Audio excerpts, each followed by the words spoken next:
Hola amigos del comercio, ¿qué tal? Muchísimas gracias por seguir acompañándonos, por seguir escuchándonos en este espacio que lo que busca es darle información a ustedes con fuentes confiables, fuentes especializadas. Hemos tenido acá grandes invitados, hoy día no es la excepción, nos acompaña el alcalde de Lima, Jorge Muñoz. ¿Cómo se encuentra Jorge?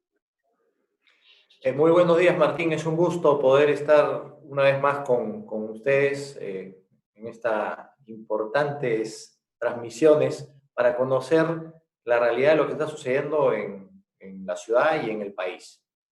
Alcalde, el primer punto que vamos a tocar es el tema de este anuncio de que se ha implementado 46 kilómetros de ciclovías temporales frente al COVID-19. Justamente a los amigos del comercio tenemos un especial en el que se indica, ¿no?, que el Perú es el noveno país del mundo en declarar la bicicleta como un medio de transporte para frenar el contagio. El primer paso, un prototipo peruano a bajo costo. Ese es un especial que tenemos en la página principal del comercio, pero justamente la noticia que nos viene a contar el alcalde refuerza mucho esta idea, ¿no? Esta implementación de 46 kilómetros de ciclovías. Por favor, alcalde, no sé si nos puede detallar al respecto. ¿Cómo no? Mira, nosotros tenemos que, en función a esta pandemia, repensar la ciudad. La ciudad no es ni va a ser la misma de hace algunas semanas atrás. Ya tenemos 44 días de confinamiento y esto nos lleva a replantear muchas cosas en nuestra realidad. Y en ese orden de ideas, uno de los puntos fundamentales para la preservación de la salud y de la vida de las personas va a ser el tener un transporte adecuado, un transporte donde el concepto de la distancia social también juegue un rol de importancia. Eso en líneas generales. Y en lo particular, la bicicleta va a tener un rol estelar, un rol específico.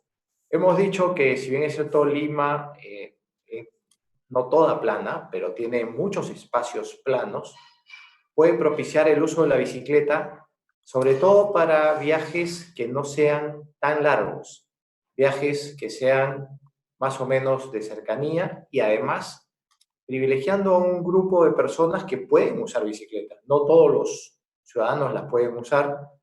La idea es que para aquellos que sí las pueden usar y que están de alguna manera familiarizados, se pueda tener este tipo de vehículo como un vehículo de importancia. ¿Por qué digo esto? Porque es justamente la bicicleta un vehículo que va a permitir tener esa distancia social.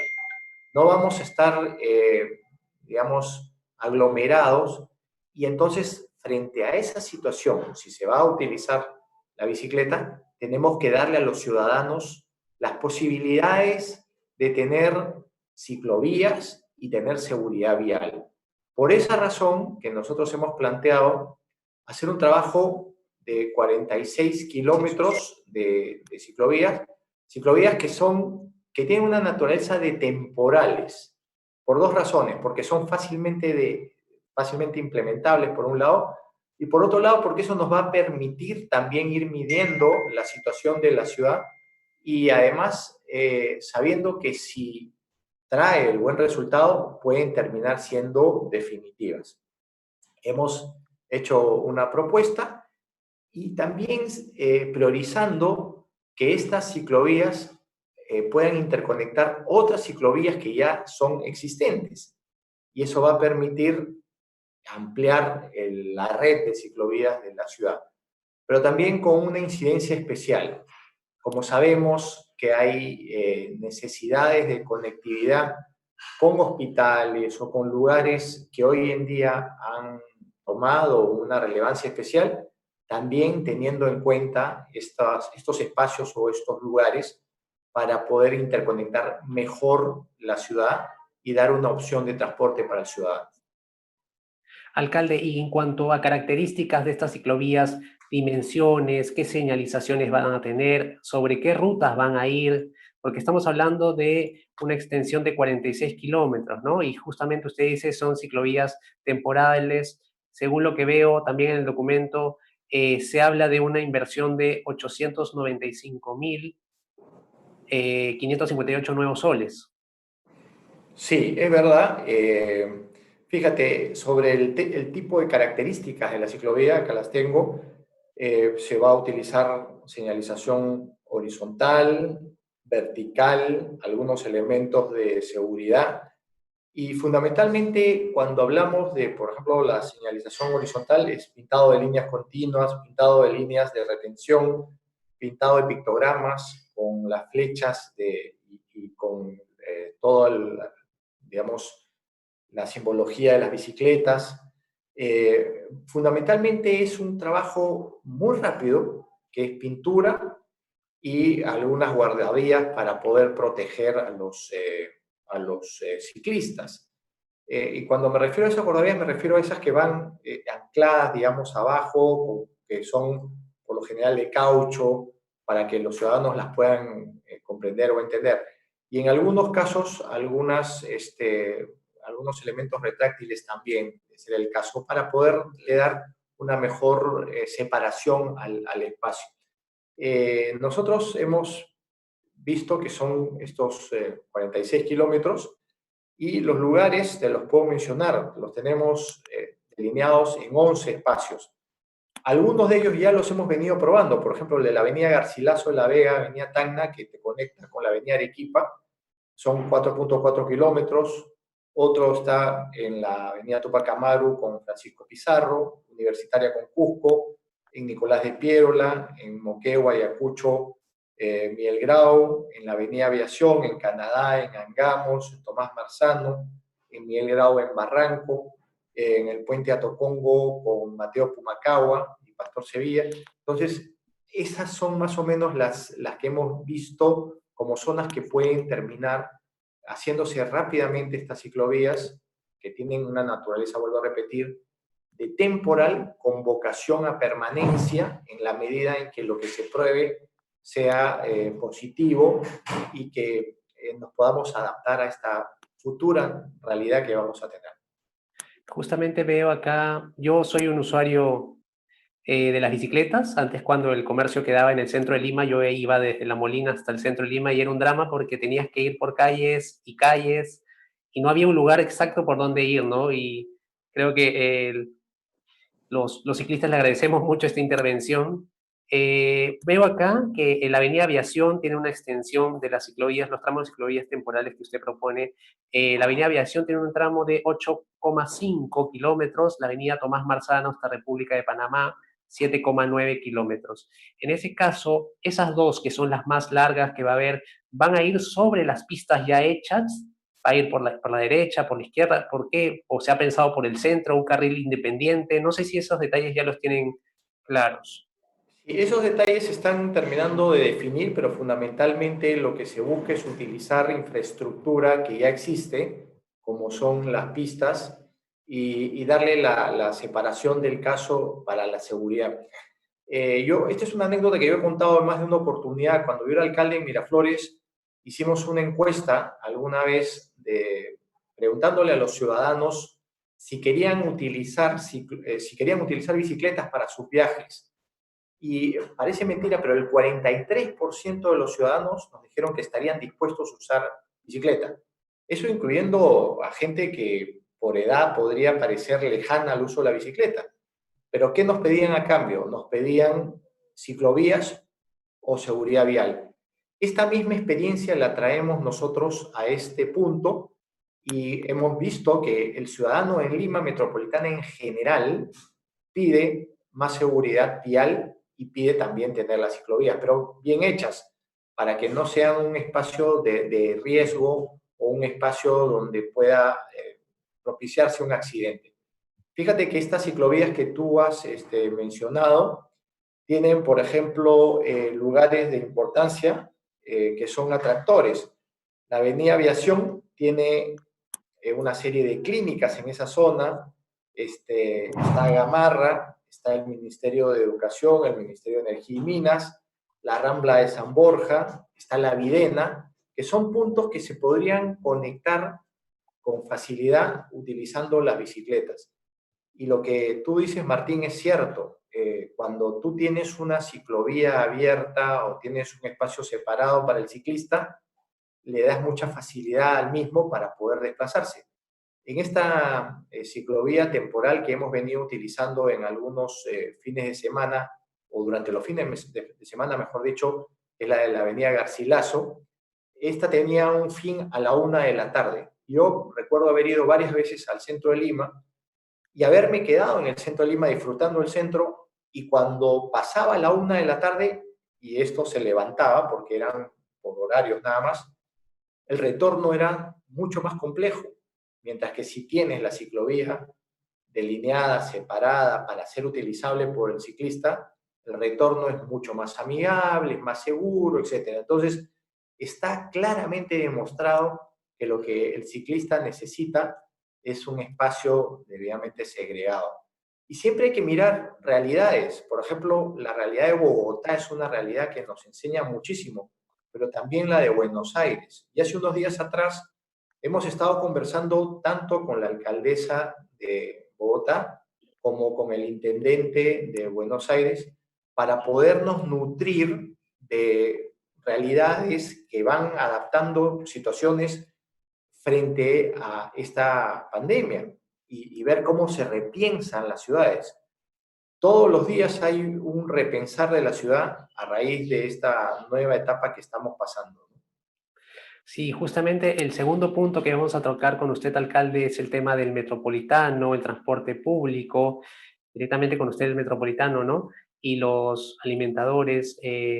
Queríamos saber exactamente, tenemos el ejemplo de Bogotá, que justamente usted lo menciona, ¿no? Desde el día de ayer Bogotá ha empezado a tener su Transmilenio, que es el metropolitano de ellos, de Bogotá, con asientos separados, o sea, no separados, les ponían una cinta para que la gente no se pegue en los buses, para que no estén juntos en los asientos. En ese caso, queríamos saber, y justamente tomando en cuenta este repensar de la ciudad que usted mismo mencionaba, en cuanto al metropolitano, ¿se está pensando en alguna medida similar en estos momentos para cuando la cuarentena total se levante? Mira, qué importante lo que preguntas, Martín. Hace unos días atrás en esta conversación con Claudia López, que es la alcaldesa de Bogotá, ella mencionaba varias cosas en esta línea. Y ella decía claramente que lo que se estaba buscando es que el Transmilenio, que además es algo que inspiró el uso de los buses BTR acá en Lima, eh, estuviese operando al 35%. Y esto ya lo han implementado con estas cintas que tú has mencionado. Nosotros lo hemos puesto sobre la mesa con relación a lo que tenemos. Hoy en día, según los decretos que han ido saliendo, se tiene que asegurar el 50% del transporte, y eso ya ha generado también un impacto en los concesionarios, porque los concesionarios están operando, digamos, sin las ganancias que ellos estimaban para tener un punto de equilibrio. Eso nos lleva a otra cosa, que también estamos a la expectativa de algún tipo de apoyo de parte del gobierno central, alguna inyección económica, porque corre el riesgo el metropolitano de no seguir operando lo mismo que los alimentadores y los corredores, estos que tienen colores, que varias veces hemos conversado de ellos, porque la operatividad del servicio está siendo más restringida y posiblemente más adelante sea todavía más restringida por lo que se está o lo que se tiene que buscar, que es la distancia social. Si no hay distancia social, nosotros lo que vamos a estar propiciando es focos de contagio. Entonces tenemos que buscar ese equilibrio, y eso es bien complejo, porque conseguir el equilibrio es, te doy la oferta del transporte, pero tiene que ser con seguridad. Y esa seguridad pasa también por dotar de elementos de bioseguridad a los conductores, que hoy día los están teniendo, pasa por tener limpiezas, por tener desinfecciones, que implican un mayor esfuerzo. Entonces, todas estas cosas tienen que ser muy meditadas, muy evaluadas, sobre todo teniendo en cuenta cuál es digamos, el centro mismo de nuestra razón de hacer las cosas, que tiene que ser el ciudadano, la salud, la vida de la persona. Entonces, todo eso se está discutiendo, son retos muy grandes sin duda, pero que hay que poderlos resolver de la manera más adecuada y en el tiempo oportuno, porque poco a poco la economía también tiene que irse abriendo. Hoy conversaba, por ejemplo, con una persona que me decía, cambiando de tema, y me decía, ¿por qué se está pensando solamente en los deliveries de comida y por qué no se piensa en los deliveries de computadoras? Por ejemplo, hoy en día necesitamos computadoras, ahorita nos estamos comunicando vía una computadora o una impresora, mucha gente está trabajando en sus casas, entonces hay que ir repensando cómo la economía vuelve también a estar al servicio de los ciudadanos y también, obviamente, como dije hace un momento, hay que repensar la ciudad. Alcalde, entonces no se descarta que los buses del Metropolitano, que según veo tienen una capacidad de hasta 80 personas, para transportar hasta 80 pasajeros, eh, a partir de que si en algún momento se levanta la cuarentena total, estos buses operen al 35% de su capacidad. Mira, lo que reafirmo es que lo que tenemos que nosotros lograr es generar espacios que sean saludables. Los protocolos tienen que venir acompañados de dos cosas. Un protocolo de bioseguridad para quien hace el transporte, o sea, los conductores. Eso es importantísimo, no se les puede dejar de lado. Felizmente no hay una situación reportada de COVID-19 en el metropolitano, pero no descartamos que eso pueda suceder el día de mañana, porque como el virus es dinámico, pero para que eso no suceda, tienen que haber protocolos de bioseguridad, pero también protocolos de salubridad o de manejo de elementos de salud para las personas que son transportadas. Eso hace que haya necesariamente que buscar lo que hemos venido mencionando, esta distancia social. Y si necesitamos tener 1 metro de distancia entre persona y persona, esta situación puede hacer que el flujo de pasajeros sea menor al que hoy en día se transporta, ¿no? Y también es importante el tema de una salida económica que usted mencionaba, ¿no? Porque operar con casi menos del 50% de la capacidad involucra una pérdida de dinero, asumo, para las empresas que están directamente relacionadas con el metropolitano. ¿Es así? Sí, eso es así y lo hemos venido conversando con el Ejecutivo desde hace ya un buen tiempo. Me hubiese gustado ya tener una respuesta. Yo sigo esperando, yo sigo confiando, creo que vamos a tener la respuesta, pero el tiempo pasa y hay que buscar soluciones, porque los concesionarios, y esto se maneja a través de contratos de concesión que tienen líneas de equilibrio económico-financiero. Cuando están por debajo de esta situación, se busca mecanismos de compensación. Y nosotros ya hemos echado mano a los mecanismos de compensación, a un fondo de compensación que había, que se ha gastado. Ya no hay más esa posibilidad. Lo hemos demostrado también al Ejecutivo. Y si tenemos que garantizar el servicio de transporte, y hoy en día el transporte tiene esa naturaleza de poder ser subvencionado, porque las normas así lo establecen, pues habría que mirar de tener algún tipo de posibilidad de compensación por parte del Ejecutivo, ¿no?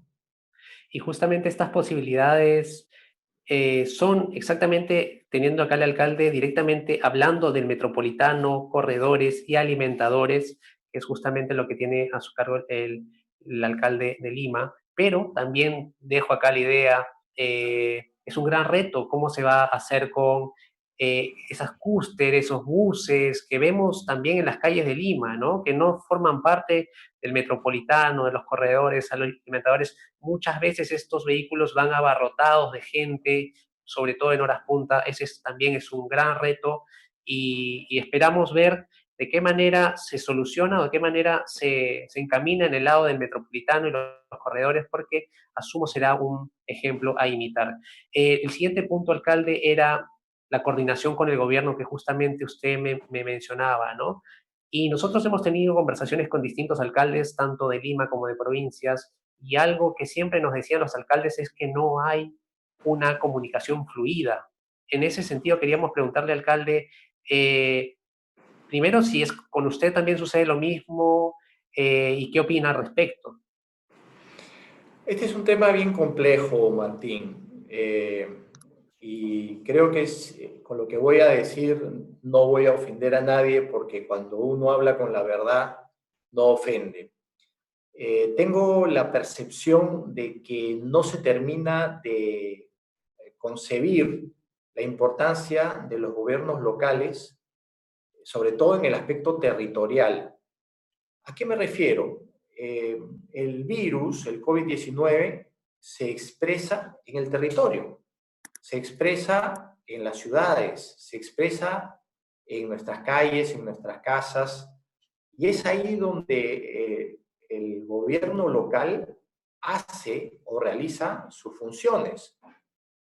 Y ahí está faltando esa coordinación fina con el Ejecutivo. Por ejemplo, el Ejecutivo establece una serie de lineamientos, pero no ha aterrizado cómo se van a operar estos lineamientos territoriales con claridad en cada uno de los espacios.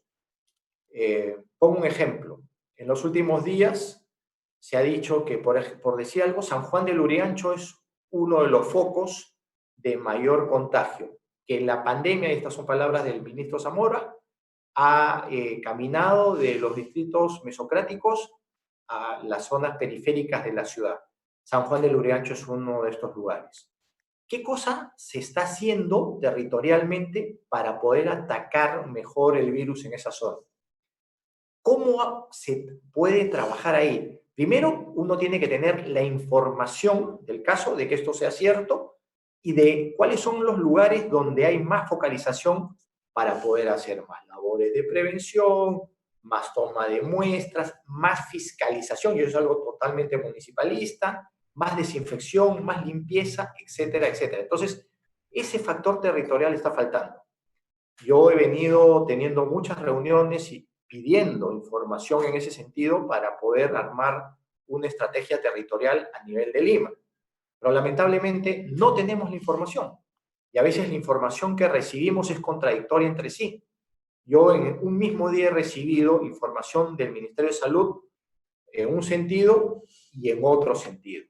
Entonces, eso es preocupante porque no se pueden atacar las estrategias territoriales.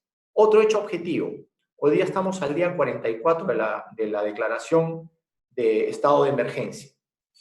Recién el día 36, el premier, que ha tenido una buena actitud siempre para con quien le plantea cosas, el premier recién el día 36 nos convocó a los alcaldes provinciales a tener una conversación vía Zoom también. Y entonces hay cosas donde tú dices, ¿por qué tarda tanto el Ejecutivo en conversar con parte del Estado? Y estos son los tres niveles de gobierno, son como tres peldaños. Se toman decisiones en el Ejecutivo que nosotros hemos apoyado desde el principio, nos han parecido decisiones buenas, audaces, de preservación de la vida. Se baja probablemente un nivel a las regiones, pero no se termina bajando el segundo nivel a los gobiernos locales. Y ahí hay una situación muy compleja. Y aprovecho para mencionar algo. Ayer se han transferido dineros para los municipios después de mucho tiempo de haber estado solicitando de alguna manera la cooperación o la ayuda del Ejecutivo. Hoy leía justamente en El Comercio la noticia que decía se transfiere dinero para seguridad ciudadana, limpieza pública y otras acciones que tienen que ver con el gasto corriente.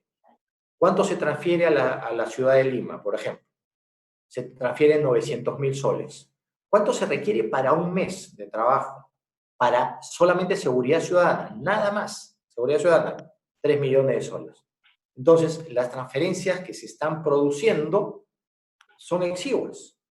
Yo sé que eso es el esfuerzo que puede hacer el Ejecutivo, pero ¿por qué no se ha dialogado y visto cosas que tienen que ver con la verdadera necesidad? Y no lo digo porque quiera decir que la capital es una zona de importancia. Lo digo por una sencilla razón, porque más del 70% del virus o de las enfermedades o los contagios están en Lima. Y es justamente donde se tiene que redoblar el trabajo. Por ejemplo, en limpieza pública.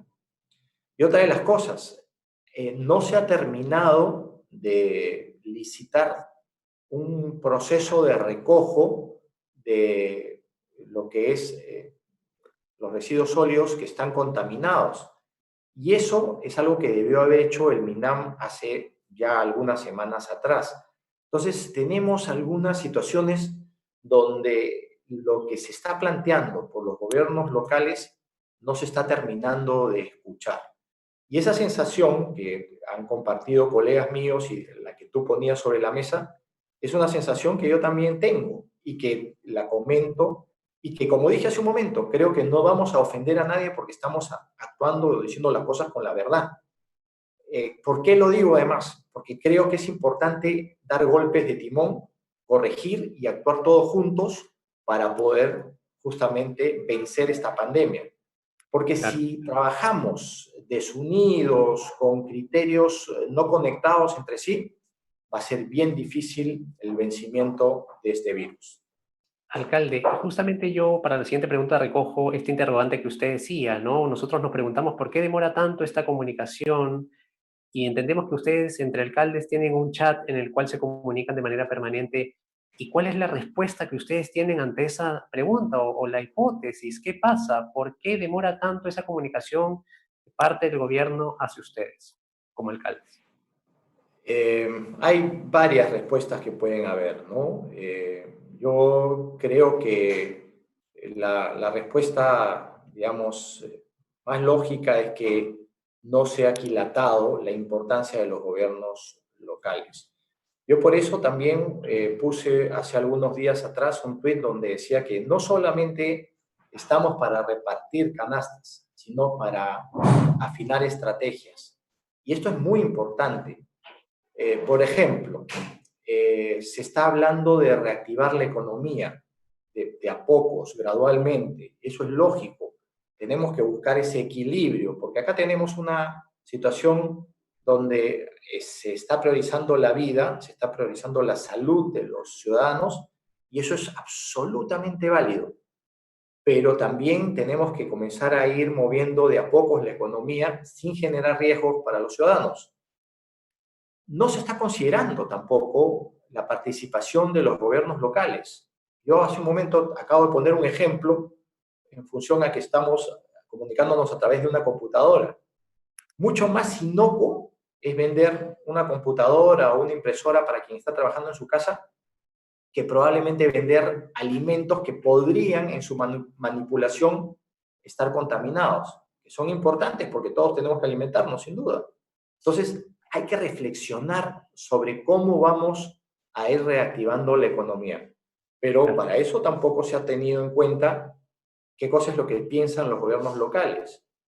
Nosotros somos quienes damos las licencias, quienes controlamos la fiscalización de los inmuebles, de los locales que funcionan como comercios.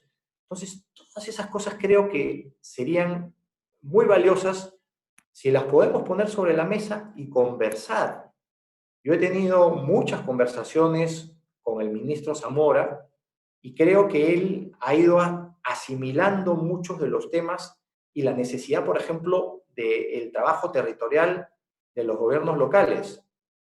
Pero en conjunto todavía no se termina trabajando esta vena, que es una vena muy importante para poder vencer el coronavirus.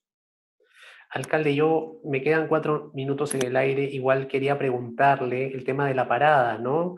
Es algo, justamente tomando en cuenta el tema de la importancia del distanciamiento social, vemos de manera continua en los noticieros videos, imágenes desde la parada donde se ve a gente aglomerada. Entendemos que usted ha pedido que se traslade a estos comerciantes al cuartel Barbones. Queríamos saber en qué va esa iniciativa, si va a proceder, qué falta por coordinar para que esto sea posible.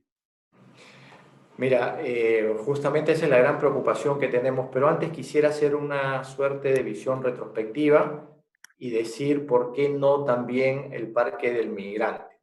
La visión retrospectiva es que hace algunas gestiones atrás, esta zona del Parque del Migrante era un lugar que estaba abarrotado de comerciantes, se les sacó de ahí con la promesa de llevarlos a la tierra prometida. Valga la expresión, a la tierra prometida era la promesa. ¿Esto dónde queda? En Santa Anita. Lamentablemente no se dio y desde la época que se hizo el Parque del Migrante, algunas gestiones atrás, el parque está dado, tiene una naturaleza de un bien público, de uso público, y en el entorno está la gente de la parada. ¿Qué tenemos que hacer? ¿Tenemos que reubicarlo? Sí, eso es verdad. ¿Pero dónde? La pregunta es, ¿en un parque que tiene naturaleza de bien público, de uso público? Yo como alcalde no puedo proponer eso porque eso sería ilegal y automáticamente nos estaríamos enfrentando a una situación donde la Contraloría y otras, digamos, otros entes de control estarían yendo contra un accionar de esa naturaleza y además con razón, porque no se puede usar un bien público de uso público para otras finalidades. Entonces, ¿qué cosa hemos dicho nosotros? Que tenemos que proponer algún otro espacio. Y por eso propusimos el cuartel Barbones, que tiene una extensión más o menos de 15 hectáreas en total, y de esas 15 hectáreas habíamos visto, según fichas catastrales que tenemos, 3.5 hectáreas que podrían ser utilizables como un espacio temporal mientras que se termina de consolidar alguna otra solución en la misma Victoria. Lamentablemente hemos recibido un no por respuesta de varias instituciones, los propios militares o el alcalde del Agustino, y lo que estamos buscando es que, si esa no es la alternativa, que se nos abran otras alternativas. Nosotros estamos insistiendo con lo que es tierra prometida, pero también el alcalde de Santa Anita está diciendo que no. Entonces, todos dicen no, no, no, pero no hay una salida que tenga una naturaleza de una situación sostenible en el tiempo. Y eso es lo que estamos buscando, tener una situación sostenible en el tiempo. Eso es importante. Si no se tienen soluciones sostenibles, estamos, y lo he dicho en más de una oportunidad, como barriendo debajo de la alfombra. Y eso no es algo que una autoridad tiene que hacer. Claro, alcalde. Me queda un minuto, le doy el pase a usted. Si quiere agregar algo, por favor, adelante. Sí, que lo que quiero siempre decir es que nosotros, los limeños, los peruanos en general, que estamos enfrentando esta pandemia tan compleja, no podemos perder la fe. Tenemos que seguir teniendo muy claro a lo que nos enfrentamos, tenemos que ser disciplinados, tenemos que hacer propuestas generosas, alturadas, sostenibles, no estar pensando en la tribuna ni en el aplauso. Hay que pensar en el ciudadano, en la persona, en el ser humano. Atrás de todo esto hay hermanos, hay compatriotas que están teniendo o la enfermedad o terminando en un fallecimiento, y eso no puede darse. Tenemos que ser solidarios. Yo una de las cosas que he rescatado de esta pandemia es que está saliendo lo mejor de los ciudadanos, pero en algunos casos también hemos visto que sale lo peor. Eso hay que desterrarlo y hay que concentrarnos en lo mejor y hay que unirnos, hay que trabajar unidos. Aquí no sobra nadie, acá todos tenemos una posibilidad de aportar, aunque sea un granito de arena muy sencillo, pero que esa conjunción de aportes nos puede llevar a tener una respuesta mucho mejor. Gracias, alcalde. Estuvo con nosotros el alcalde Jorge Muñoz, el alcalde de Lima. Le agradecemos mucho su tiempo. Alcalde, hay una serie de comentarios, lo dejo quizás para que su equipo de prensa lo pueda revisar. limeños varados en Cusco. Sí, agradeceríamos si el equipo de prensa de la Municipalidad de Lima lo puede revisar, y si usted está, si puede ayudarlos de alguna manera, se lo agradeceríamos. La gente acá nos está hablando de manera insistente. Bueno, le agradecemos mucho nuevamente su tiempo. Gracias a Julio Melgarejo por la producción, por el contacto y la transmisión. Gracias también a todas las personas que nos han acompañado. Y nada, alcalde, espero tenerlo nuevamente dentro de poco en esta tribuna. Gracias, cuídense mucho. Muchas gracias, Martín. Siempre es un gusto poder estar conversando contigo. Salen cosas muy interesantes de este diálogo y estamos al servicio de los ciudadanos. Gracias.